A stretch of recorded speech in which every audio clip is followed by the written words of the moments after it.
Welcome back to the channel, good friends. Today we're going to attempt to fix a common yet possibly expensive problem on the C5 Corvettes that will impede the inspection process, which I would like to get done. So, you know, to take it out every once in a while, take it out to town. The electronic brake control module, EBCM, on these has a common fail point, and we're going to take this one out because it's having the same problem.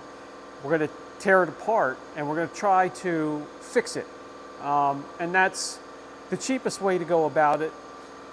Another thing you could do is take it out, send it away. It can get reprogrammed and fixed at a facility out of state, and then they'll send it back.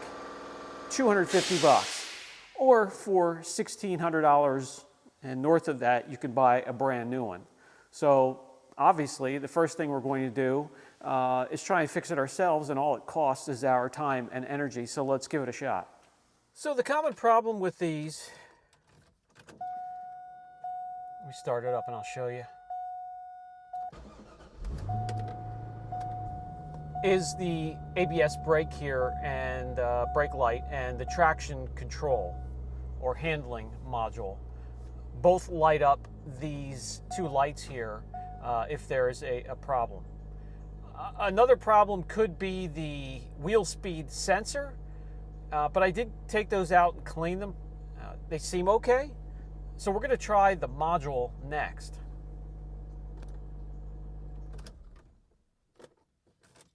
The wheel speed sensors are right up over the back here. I'm actually touching it right now. It's right up over there, and it plugs down into a gear that spins and tells the sensor how fast the wheel is spinning. And I cleaned both sides. They seem okay. The EBCM is under the hood. It's in a tight area. I'm going to try and show you where it is and what I'm getting to.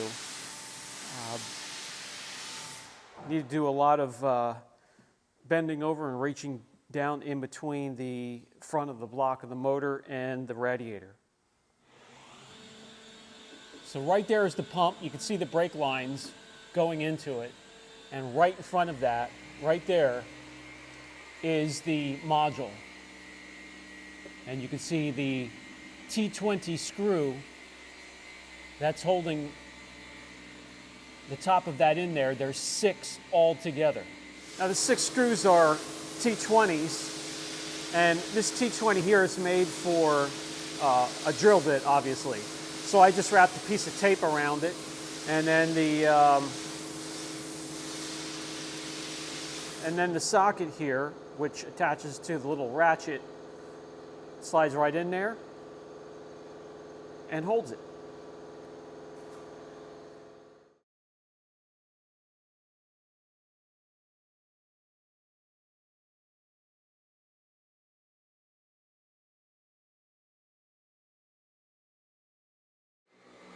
This is all they are. There's 6 of these, so let me, off camera, get the rest of them out, and we'll pull the unit from the block. Guys, I did want to show you how the wiring harness comes off as well. So there's a blue tab right there up on top. Shove that towards the front of the car, and then there's a lever right there below that. Pull that down, the wiring harness will come out. And then there's one more down at the bottom that has to pull down towards the bottom of the car. So 1, 2, 3, and the harness will come right out of there. It's really hard to show you as there's no room in there. As I zoom out, you'll see it's really tight, and I wouldn't be able to show you, so I thought I would point that out. Okay, we pulled the module from the block. The next thing we want to do is remove 1, 2, 3, 4 screws, and this top lid here comes off. Now, it is inserted down to about here, and there is some sort of adhesive or epoxy all the way around. So what we're going to do is we're going to tap and die this hole, and we're going to run a bolt through it. It is hollow all the way to this end, and then as we tighten the bolt, it's going to push up on this and separate it for us.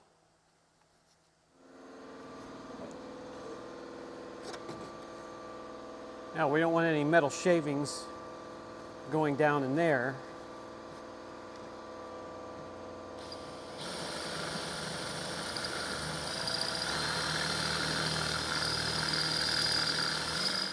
Now with the hole drilled in there, we can tap some threads.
This is the M9 2.5, by the way.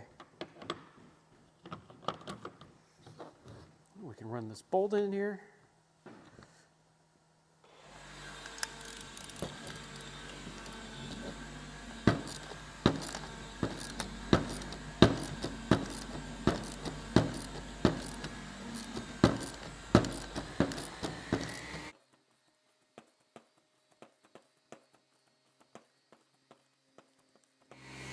All right, so these here are T15s. Now that we're getting close to lifting up the lid, we can take these off. And I'm going to warm up the outside, warm up that adhesive.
And right here, you can see that it's finally pushing up against the top. Let's warm this up a little bit and help it along.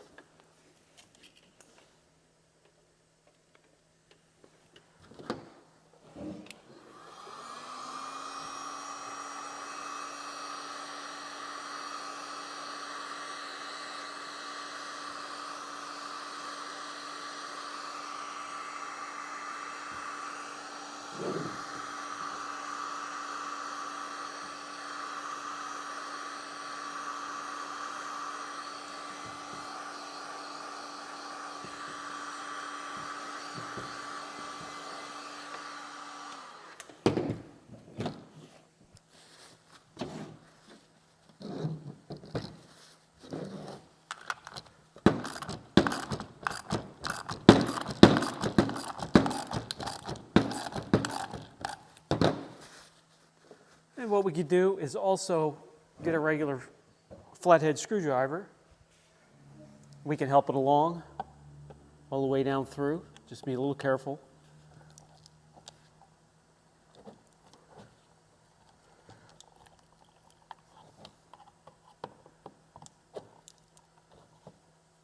Let's keep going a little bit.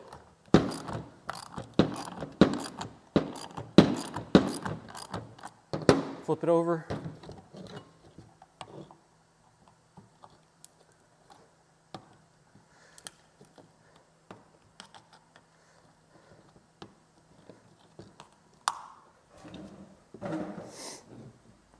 Okay, so this is it right here. This is the motherboard that we're trying to get after.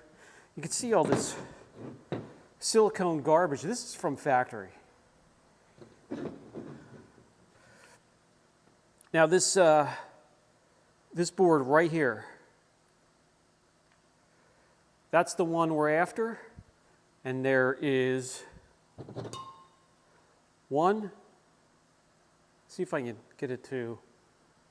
Okay, so 1, 2, 3, 4, 5 that we want to resolder. And it's for this circuit right here. Okay, these are tiny, so let's see how this goes.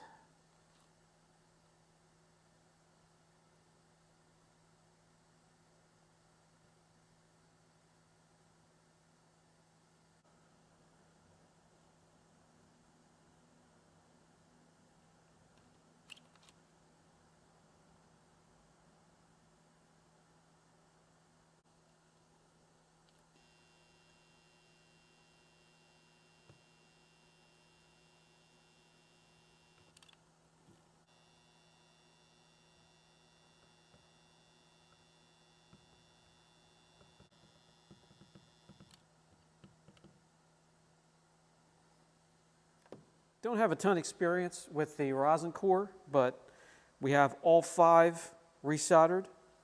Let's put it back together and see if it works. With some more silicone down around the base before we slide that back in, we cap it, get the 4 T15s back in here. Now it's time to get it back in. I'll probably put 1 bolt here and 1 bolt there and test it before I tighten everything down.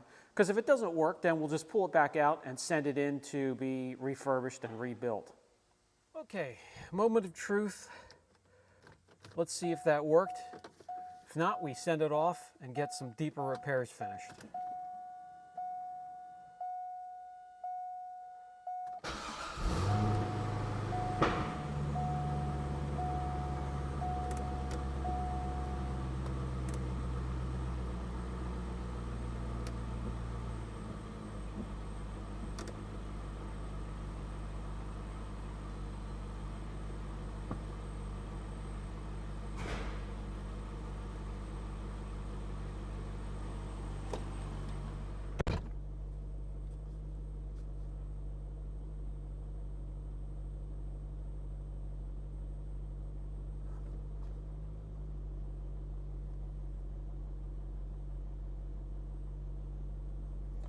Okay, so it's still on, but we no longer have the service StabiliTrak and traction control and the brake.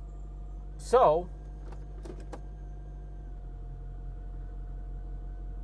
that part of it's fixed. I think it's going to be wheel sensors for this yet. And then we should be able to get rid of those lights altogether. Okay guys, partial victory today. We got the traction control, fixed traction control, address ABS, and StabiliTrak.